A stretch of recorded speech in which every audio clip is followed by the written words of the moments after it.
తెలంగాణలో బీజేపీ ఎదగకుండా అడ్డుకోవడమే తమ లక్ష్యం అంటోంది సిపిఎం. సంగారెడ్డిలో జరుగుతున్న మహాసభల్లో ఈ అంశంపైనే ప్రధానంగా ఫోకస్ పెట్టింది. కార్పొరేట్లకు మేలు చేస్తున్న మోదీ సర్కార్ పేదల్ని మాత్రం పట్టించుకోవడం లేదని ఆ పార్టీ జాతీయ నేతలు విమర్శించారు. ఆ పార్టీని నిలువరించడమే తమ కర్తవ్యమంటున్నారు కామ్రేడ్స్.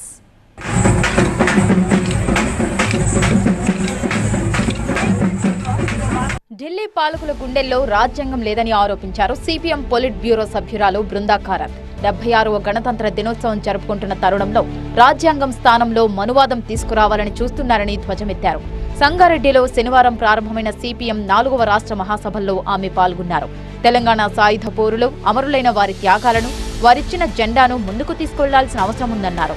కార్మికులు, రైతులు కలిసి పోరాడితేనే పెట్టుబడిదారీ వ్యవస్థను ఎదుర్కోగలుగుతామన్నారు. మోదీ ప్రభుత్వ విధానాలు బడా పారిశ్రామికవేత్తలకు అనుకూలంగా ఉన్నాయని, మోదీ సర్కార్ కార్పొరేటర్లకు గడిచిన 8 ఏళ్లలో 12 లక్షల కోట్ల రూపాయలు పికిల్ బిజినెస్ నాన్ వెజ్ పచ్చళ్లను తయారు చేస్తూ 5 లక్షలు సంపాదిస్తున్నారు వీరు. మీరు కూడా అలా సంపాదించాలా? అయితే ఫ్రీడమ్ యాప్ ని డౌన్లోడ్ చేసుకోండి. కంటే ఎక్కువగా మాఫీ చేసిందని, అంగన్వాడీలు, ఆశా వర్కర్లు, ఉపాధి హామీ, మధ్యాహ్న భోజన కార్మికుల వేతనాలు మాత్రం పెంచడం లేదని ఆరోపించారు. इस संगारेड्डी डिस्ट्रिक्ट की आपकी संघर्षों पर शायद पूरी पार्टी में ये पहले बार हमें सुनने को मिला है कि ये पार्टी का सम्मेलन का पूरा व्यवस्था, उसका पूरा फंड का व्यवस्था मजदूर वर्ग ने दिया है. హోంమంత్రి అమిత్ షా పార్లమెంటులో రాజ్యాంగంపై చర్చ సందర్భంగా అంబేద్కర్ను అవమానించినందుకు రాజీనామా చేయాలని బృందా కారత్ డిమాండ్ చేశారు. రాజ్యాంగాన్ని అవమానించిన వాళ్లు పాలన చేస్తున్నారని అన్నారు. బ్రిటిష్ పాలకుల తరహా హిందూ, ముస్లిం, ఆదివాసీ, దళితుల్లో విభేదాలు సృష్టించడం ద్వారా విభజించి పాలిస్తున్నారని మండిపడ్డారు. బీజేపీ హిందుత్వ నినాదానికి హిందువులకు పొంతనలేదన్నారు. ఎర్ర జెండాను చూస్తే పెట్టుబడిదారులకు భయమని సిపిఎం పొలిట్ బ్యూరో సభ్యులు బివి రాఘవులు పేర్కొన్నారు. ప్రజాస్వామ్యాన్ని మోదీ ప్రభుత్వం ఖూనీ చేసిందన్నారు. ప్రజాస్వామ్యం ఉంటేనే రైతుల గిట్టుబాటు ధరలకు, కార్మికుల హక్కుల సాధనకు సమ్మె చేసేందుకు అవకాశం ఉంటుందన్నారు. బడుగు బలహీన వర్గాల ప్రజల బతుకులు బాగుపడాలంటే ఎర్ర జెండాతోనే సాధ్యమని ప్రకటించారు. కమ్యూనిస్టు పార్టీ దున్నేవాడికే భూమి కావాలని డిమాండ్ చేస్తోందని అన్నారు. కానీ పాలకులు, ప్రభుత్వాలు అలా నడుచుకోవడం లేదని తెలిపారు. మోదీని విమర్శిస్తే జైల్లో పెడుతున్నారని ఆగ్రహం వ్యక్తం చేశారు. బీజేపీ వాళ్ళు ఈ మధ్యకాలంలో ఒక దేశం ఒక ఎన్నిక, ఒక దేశం ఒక పన్ను, ఒక దేశం ఒక లైసెన్సు, ఒక దేశం ఒక యూనిఫాము, ఒక దేశం ఒక భోజనం, మనం అందరం ఒకే రకమైన భోజనం చేయాలట. రకరకాల భోజనాలు కుదరదట.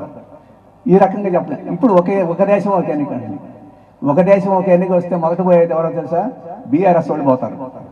ఆ తర్వాత తెలుగుదేశం పోతుంది, ఆ తర్వాత వైఎస్ఆర్ పోతుంది, ఆ తర్వాత కాంగ్రెస్ పోతుంది. మిగిలేదు ఎవరు? బీజేపీ వాళ్ళు. బీజేపీ వాళ్ళు కూడా మిగులుతానే లేదు, మోడీ గారు మిగులుతారు. రాష్ట్రంలో బీజేపీని ఎదగనీయబోమని సిపిఎం రాష్ట్ర కార్యదర్శి తమ్మినేని వీరభద్రం అన్నారు. మహాసభల్లో ఇదే ప్రధాన అంశంగా చర్చలు ఉంటాయన్నారు. పంచాయతీ ఎన్నికల్లో లబ్ధి కోసమే ఇప్పుడు 4 పథకాల అమలు అంటూ హడావిడి చేస్తున్నారని విమర్శించారు. తెలంగాణలో ఏ పార్టీ వెనుకున్నాడు తాత అయినా సరే, ఆ తాతను అడగండి, వాడు ఎర్ర జెండా వాడై ఉంటాడు. ఆనాడు సాయుధ పోరాటంలో పాల్గొన్నవాడై ఉంటాడు. అట్లాంటి ఘనమైన చరిత్ర కలిగినటువంటి తెలంగాణ రాష్ట్రంలో ఆ ఎర్ర జెండా చరిత్రని తిరగరాయడానికి, మతోన్మాదాన్ని మసిపోయడానికి ఈ బీజేపీ ప్రయత్నం చేస్తోంది. అందుకే రేపు జరిగే మహాసభలో మా సూప్ అంతా దాని మీదనే ఉంది. నేను చెప్తున్నా మీకు, బీజేపీని తెలంగాణ రాష్ట్రంలో అడుగు పెట్టకుండా ఎట్లా చేయాలి, మతోన్మాదాన్ని ఎట్లా తిప్పి కొట్టాలనేదే మొత్తం రేపు ఎల్లుండి జరిగే చర్చ. సంగారెడ్డిలో రాష్ట్ర మహాసభలు 28 వరకు కొనసాగనున్నాయి. రాష్ట్రంలో ప్రస్తుత రాజకీయ పరిస్థితులు, సిపిఎం బలోపేతం, ప్రజా సమస్యలు తదితర అంశాలపై చర్చించనున్నారు. మహాసభల్లో చివరి రోజు అయిన 28వ తేదీన పార్టీ నూతన రాష్ట్ర కార్యవర్గాన్ని ఎన్నుకోనున్నారు. ప్రజా సమస్యల పరిష్కారానికి ఉద్యమ కార్యాచరణ సైతం సిద్ధం చేయనున్నారు.